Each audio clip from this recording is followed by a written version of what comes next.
something beside me, a light to the kerosene,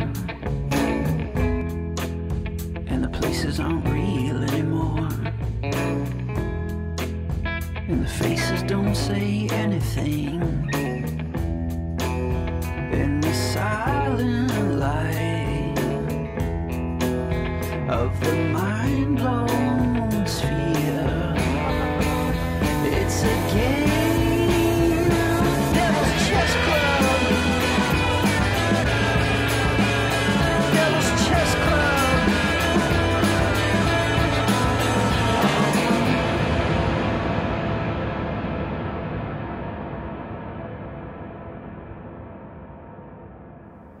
Welcome to Devil's Chess Club. I'm Aaron Good. Today my guest is Jefferson Morley, a Washington author and veteran journalist whose novelistic nonfiction books explore untold chapters in the history of the American nation. His books include Scorpion's Dance, Our Man in Mexico, Winston Scott and the Hidden History of the CIA, and The Ghost, The Secret Life of CIA Spymaster James Jesus Angleton. He also runs the excellent JFK Facts website, which I will link to in the show notes. Devil's Chess Club is part of the American Exception podcast. If you want to see this episode in its entirety, and if you want to have access to what I hope to be the most scholarly and useful podcast collection of deep political and historical analysis, please subscribe to the American Exception podcast on Patreon if you can afford it. The URL is patreon.com/AmericanException. A link is in the show notes. With more subscribers, we can do more things. We have a number of items in the works, including film projects and at least one book. We need help to do these things, so if you appreciate this material, please subscribe to the American Exception podcast on Patreon.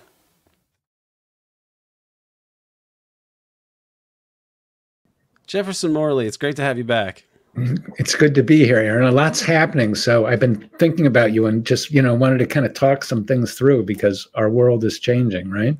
Absolutely. Besides the fact that there are two potential flashpoints for nuclear doomsday that could erupt at any moment, which is unsettling, not a happy state of affairs. We also have your newest story on the JFK assassination, and this one's gotten some attention in the media. Can you tell us about what you have been writing about over at JFK Facts? And we'll put links to in the show notes so people can find this and hopefully support your work. So I published a story on Tuesday that I had been working on and had known for a long time. The story of a JFK whistleblower, somebody working inside the CIA who told me about JFK-related things that he had seen inside the CIA. And the story, I checked it out, and the story, I'm convinced, is definitely true. The source is highly credible. This isn't something that somebody made up or somebody who's not trustworthy. The story is the source is anonymous, and that's unusual for me. I have very rarely relied on anonymous sources in my whole journalistic career. I just don't like the practice. As a reader, I don't like to read stories from anonymous sources. I wonder about if they're trustworthy. So I didn't want to do that, but that's the only way to really get the story out, given some of the legal implications of talking about classified information in public. So it's a very significant story. Basically, what this whistleblower tells us is that the CIA intentionally deceived, or he saw a document showing that the CIA intentionally deceived congressional investigators in the 1970s, intentionally withheld relevant information about CIA operations around the accused assassin, Lee Harvey Oswald. So that document described by the source has never surfaced. There's no such document in the National Archives JFK collection. It's not one of the documents that's still withheld under orders by President Biden. So it's a document that needs to be made public, that needs explanation, because it fits into a lot of other evidence in two other specific cases, at least cited in the story, where the CIA really obstructed the JFK investigation. And it corroborates that story, that the CIA as an institution intentionally thwarted congressional investigators from really understanding, in particular, these CIA operations around Lee Harvey Oswald. So the implications of the story, it's a complicated story, and I don't want to oversell it. And the whistleblower doesn't want to oversell it either. The source just wants it brought to the public so that people can figure out what it means. Right. And the story, I have it pulled up here, and one interesting aspect of it is this. I'll zoom in on the picture here of this facility that's it's outside of Washington D.C. And it's right here at Dulles Airport. Right, which is named after John Foster, but think of Allen Dulles as well if we're talking about the CIA. Right. And this is, I guess I'd imagined that there are plenty of places where documents are stored that are kept so that people don't even know that the documents exist. Like the CIA's, anything that you can imagine in terms of secrecy. Right. I think that they have people whose job is to imagine these sorts of things, and people like Angleton and Helms. We don't have any idea what sort of things they squirreled away and what they did with what. Supposedly Helms destroyed all the MK Ultra documents, but I would wonder if that were actually true. And this is another. That particular story I think is true because Helms was a very assiduous record keeper, and controlled records very tightly, and he knew MK Ultra was a bombshell, and so. He did control those records, and it is known. He and his secretary testified under oath. They shredded documents for a week. Like as he headed out the door of the CIA in 1973. So, but yes, their record keeping systems, and that's one of the things that I think is really interesting about the story. And one reason why we ran the picture was, we tend to think of these, CIA operations in a very cerebral way. And which is always infected or tinted by, our Hollywood conceptions of spies. So we think James Bond and, Bourne and no, it's not. It's some people out in an office block, kind of like where you used to work 2 years ago. It's like, it's very familiar. It's very bureaucratic. And I think it's important to kind of demythologize the story in a way and say, this is happening in a specific place with these specific people involved. So I thought that part of the story was really interesting. That's why we ran the picture. And we also had this very amusing follow-up story where Chad Nagel, the reporter who took the picture, was immediately intercepted by a CIA security team who was very nice to him, but was definitely like, move along, son, that type of thing. So I'm glad that part of the story is out as well. Right. Yeah, when you talk about the assassination and the mechanics of it, it's this aspect of what sort of documentation there would be for it is relevant. And we don't exactly know the parties that were involved with it. It doesn't seem that the head of the CIA, McCone, would have. Most people that have looked into this don't think he was a witting person in this. Well, John McCone was not a career CIA employee. He's very different than a James Angleton or a Dick Helms, guys who worked their whole lives in the CIA, whose whole culture was from the CIA. Kennedy brought in McCone because he was kind of this crusty, conservative Republican businessman, and he would help deflect the inevitable attacks from the right. And Helms wanted him, Kennedy wanted McCone to kind of ride herd on the CIA.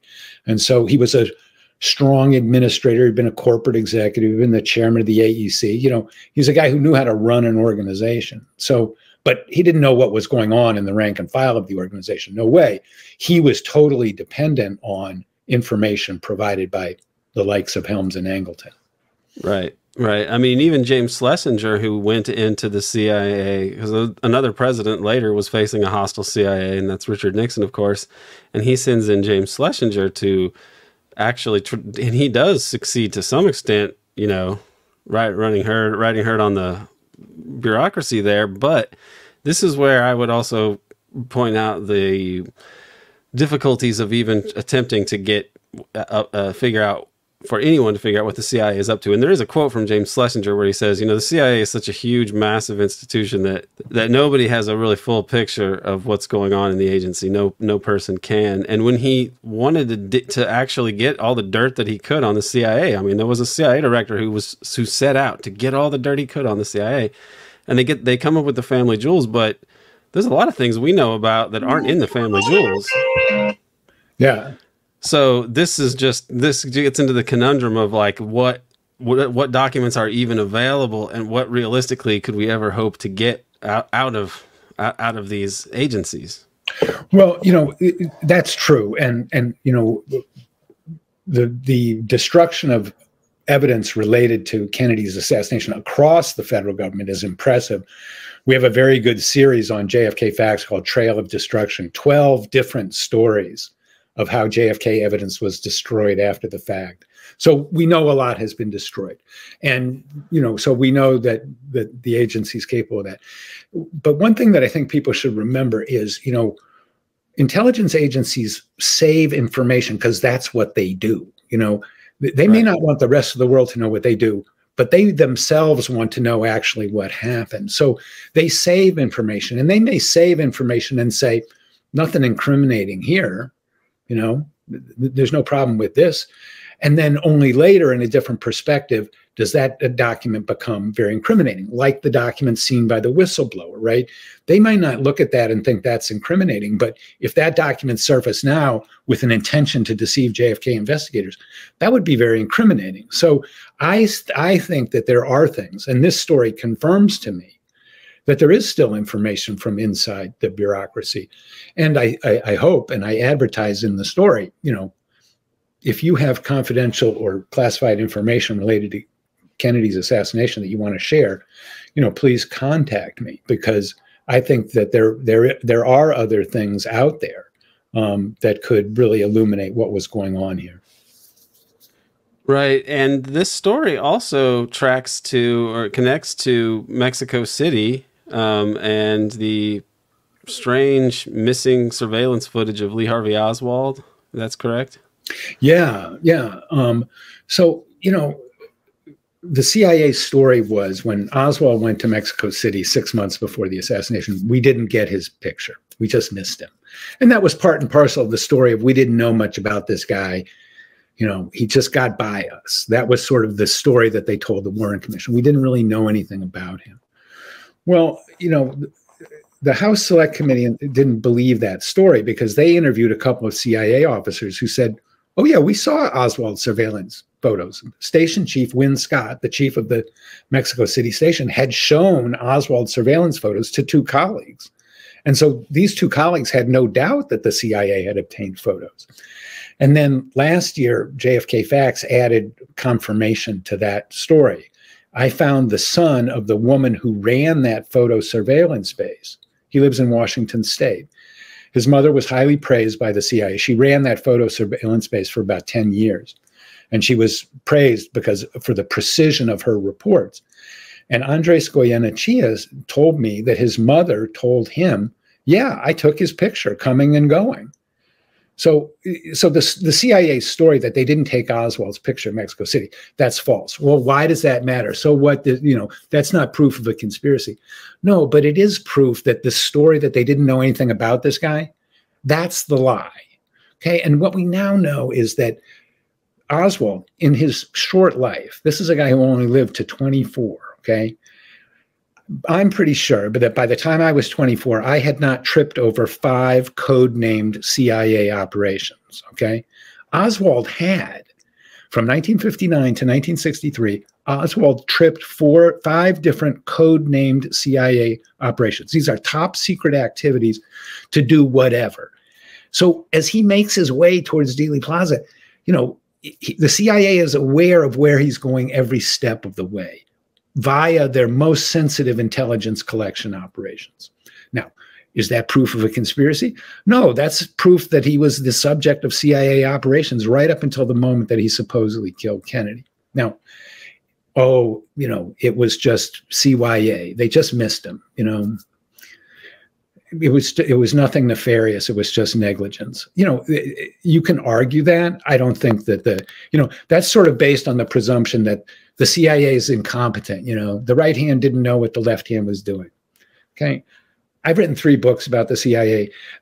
Incompetence is not the first word that comes to mind when you look at their activities. They are highly competent. They are great at what they do, collecting intelligence and deploying it, and deploying violence and propaganda and whatever is needed to advance the goals of U.S. policymakers. In general, they are not incompetent. Were they incompetent in the case of Lee Harvey Oswald? When you see all the deceit that's around it,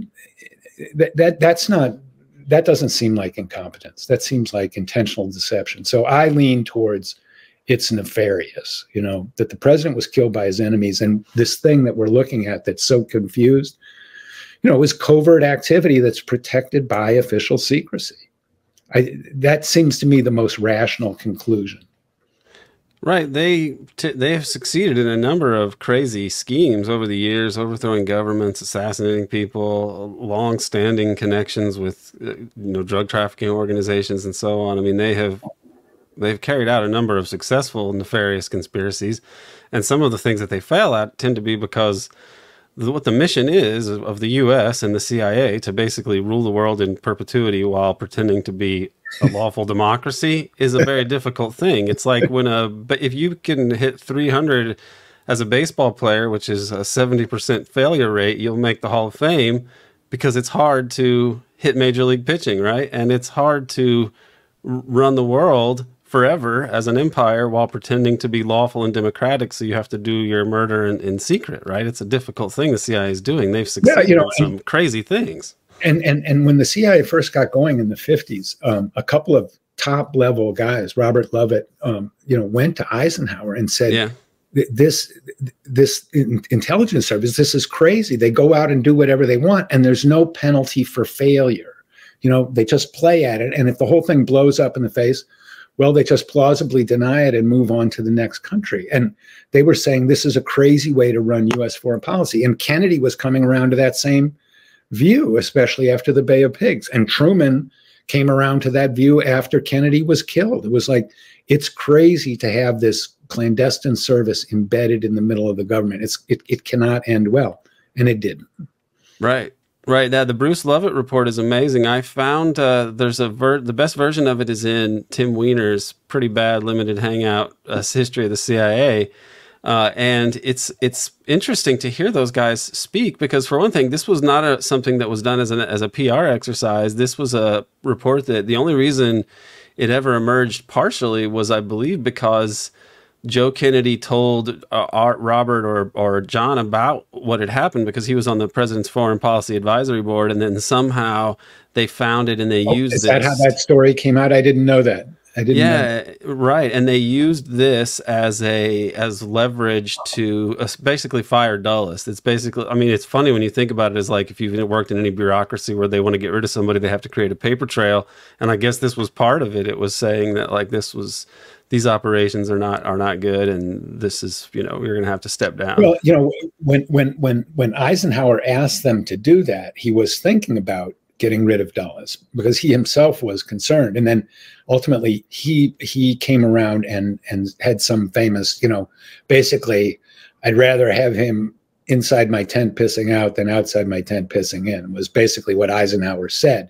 But he was thinking about doing something about it, and he wanted to know what Bruce and Lovett thought, because they were, high-level muckety-mucks who understood the big picture, Yeah.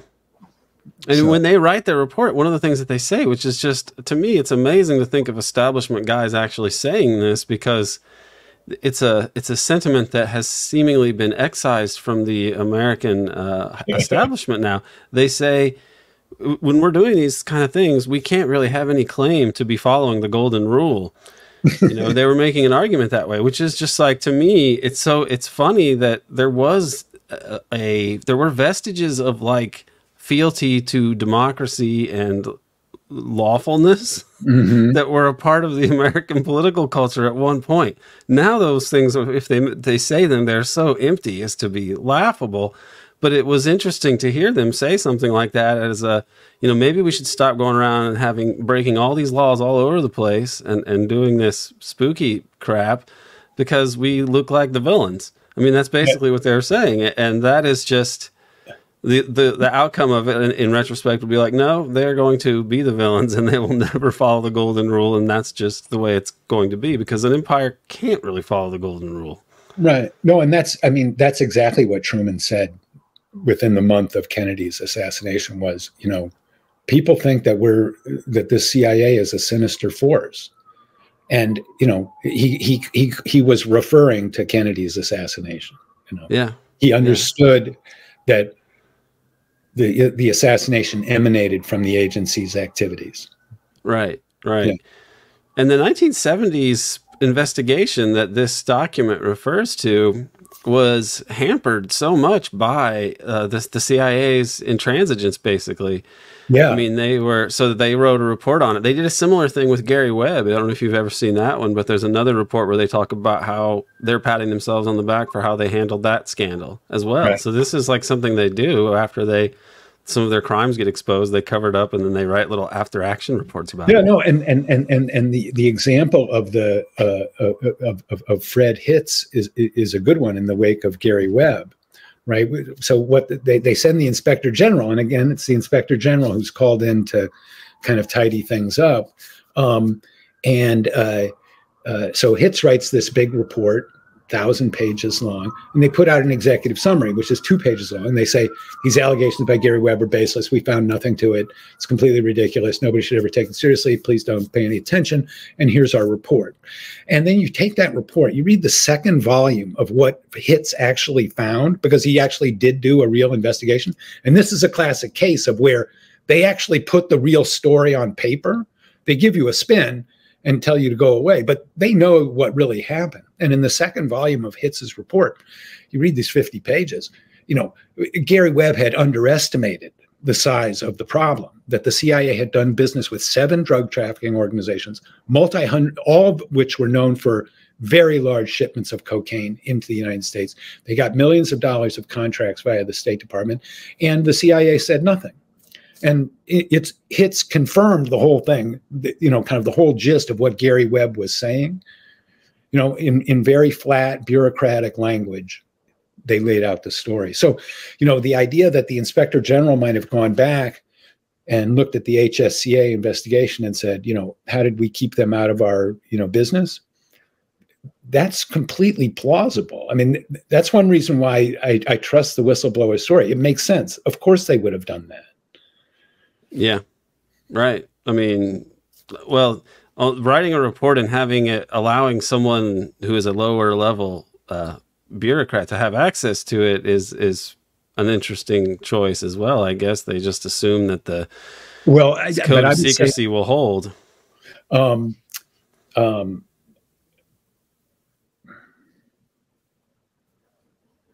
don't want to say. The source told me that the record was found inadvertently. And the source wondered if people at the CIA even know of its existence. So, I wonder about that. I don't know. But right. There could be some missing. I mean, there are some missing documents from that 1970s congressional investigation. There is, as I understand it, Dan Hardaway and Lopez, and they wrote a report, and maybe Fonzie as well, or maybe it was Hardaway and Lopez, I'm not sure, but there's a report that they say was titled, "Was Lee Harvey Oswald a CIA agent?" And that has never surfaced. Do you know anything about that one? I mean, I know that Dan and Eddie, tell that story and took some action to see if they could get it, and I think they got stiffed by the CIA. So that would seem to be relevant. That would seem to be relevant by the letter of the JFK Records Act, right? Absolutely. No, and what else is missing? A lot of the testimony, the closed door testimony taken by the church committee. Not a lot, but significant amount of those interviews, where we have references in the church committee to interview with CIA officer number 2, on this date. Yeah. And there's no such document in the collection. And those were, that was one time when the CIA was really called on the carpet, and people spoke candidly because they were trying to regain the trust of the congressional leadership. And people were saying, okay, yeah, we really did do, this. And so a lot of those are, things are also missing. Yeah, I mean, there's strange stories about it was a Skelso or Witten, and who tried to investigate the case diligently for a moment, and then John Witten was the chief of the Mexico desk in the clandestine service in November 1963. He'd worked in the Berlin station in the 50s, and he was a counter-espionage investigator. He was one of the first people at the CIA to pioneer the use of the polygraph.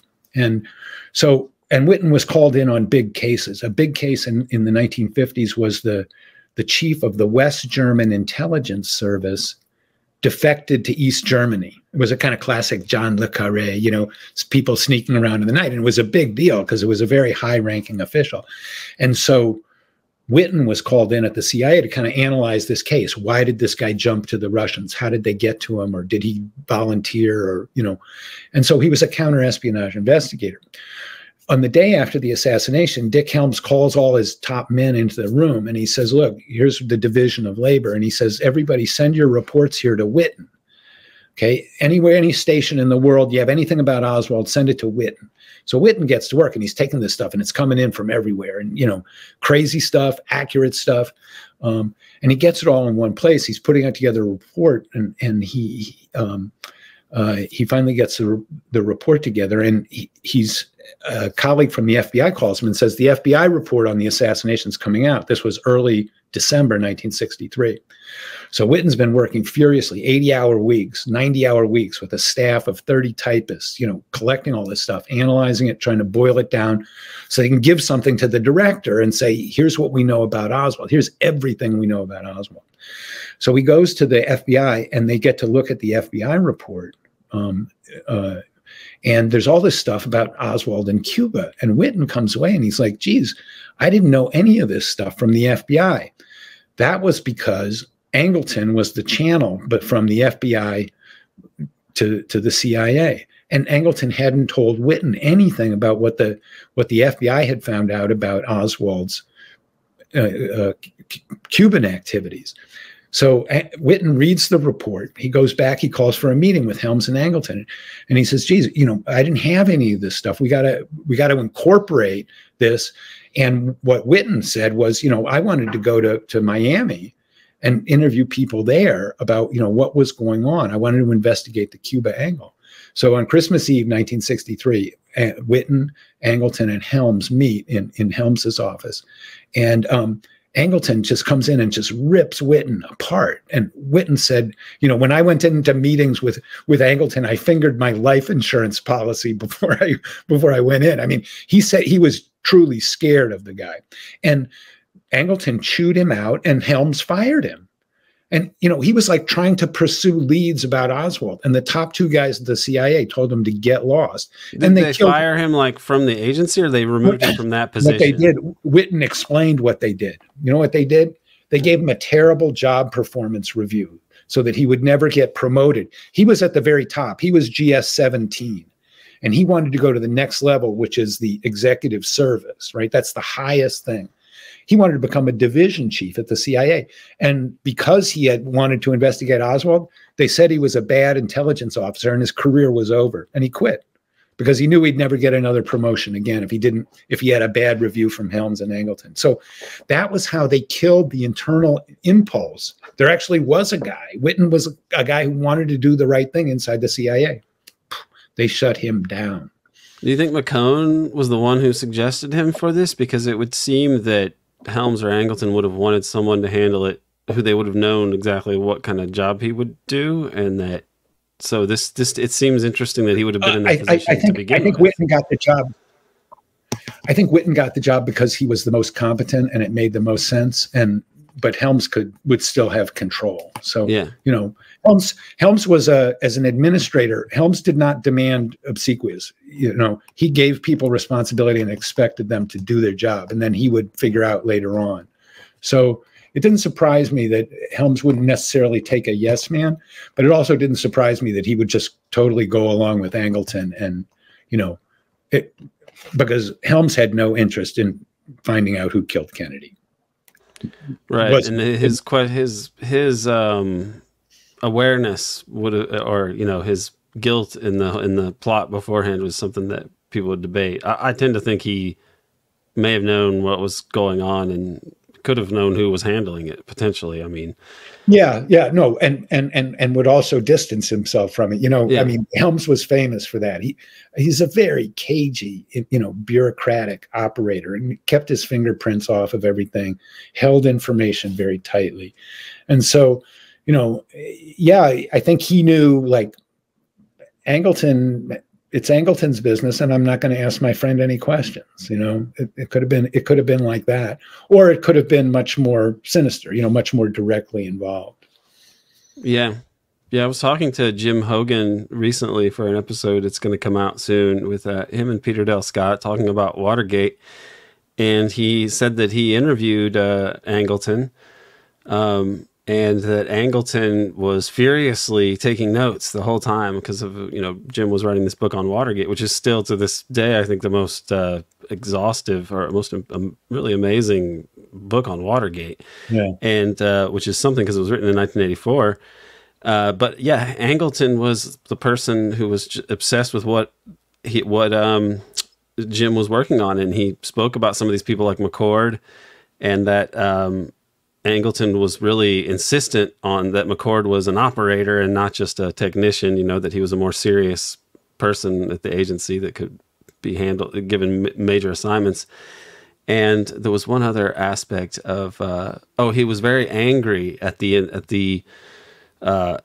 Jim's arguments about that Hunt and McCord had to have known each other before Watergate, and Angleton for some reason was extremely aggressive that they would not have, and that was ridiculous, and that it was impossible they could have known each other, which is on its face strange, you know. So Angleton seems to be the guy that in the agency for both of these things, Watergate and the Kennedy assassination. Yeah, I think that, I mean, Hunt and McCord certainly knew each other beforehand. I wrote that in Scorpion's Dance. And McCord was a major player. You know, one of the stories I found was that in 1962, they had a plan to spring prisoners from a Cuban prison.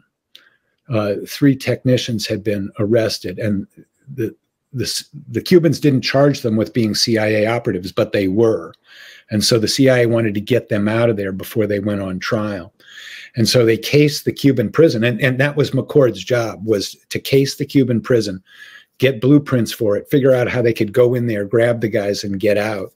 And McCord was putting that plan together in 62 when the hostage negotiations with the Cuban government succeeded, and all of these prisoners were released, and the U.S. government paid some money, some medical supplies to the Cuban government, and the men were released without but McCord was going to be in there doing that kind of operation, you know.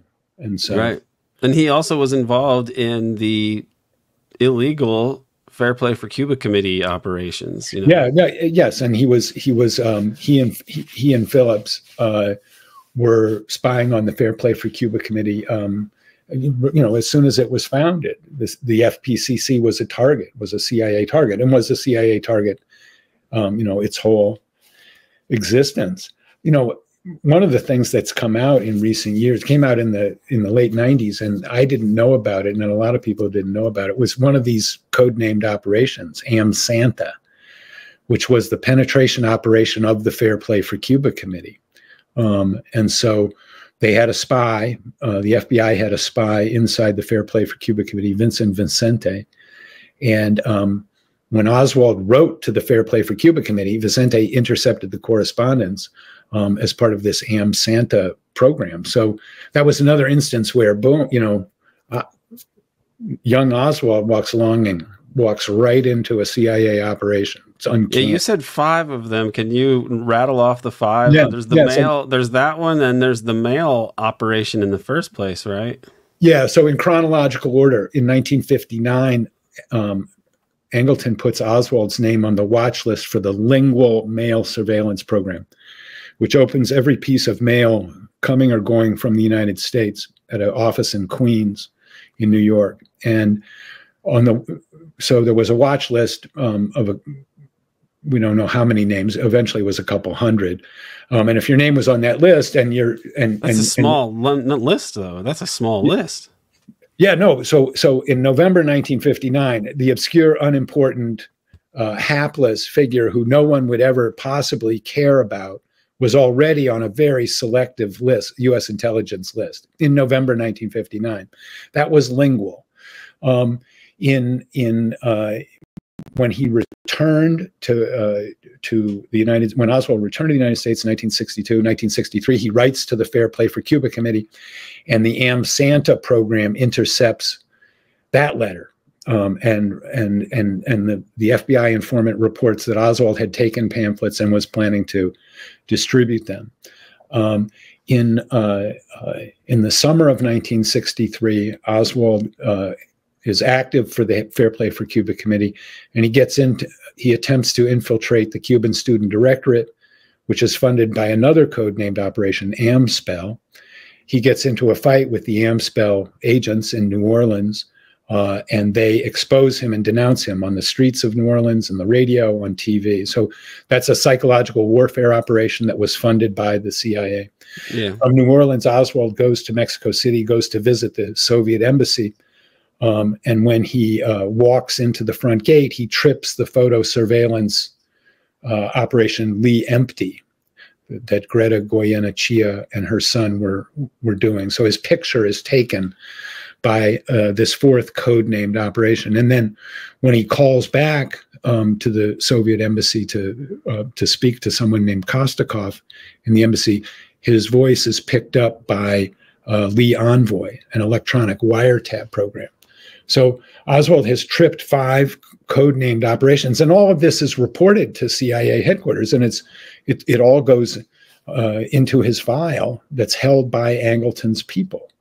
So that's what's going on. And then they tell the Warren Commission, we didn't know anything. We had no information on the guy.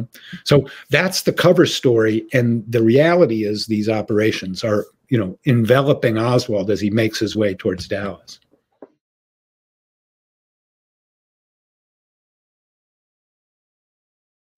You can watch the rest of this episode by subscribing to the American Exception podcast on Patreon. There you will find the best coverage and analysis of the deep politics of the U.S. empire.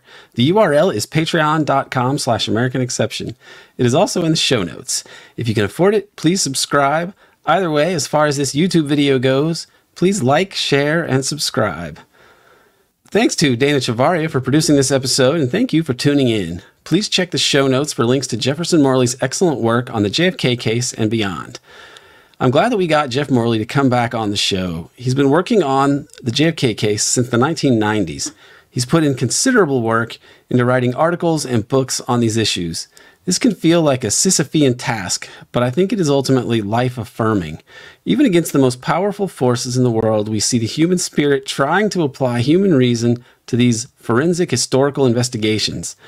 I'm hoping that the cumulative effect of these efforts will be brought to bear someday on the devil's chessboard.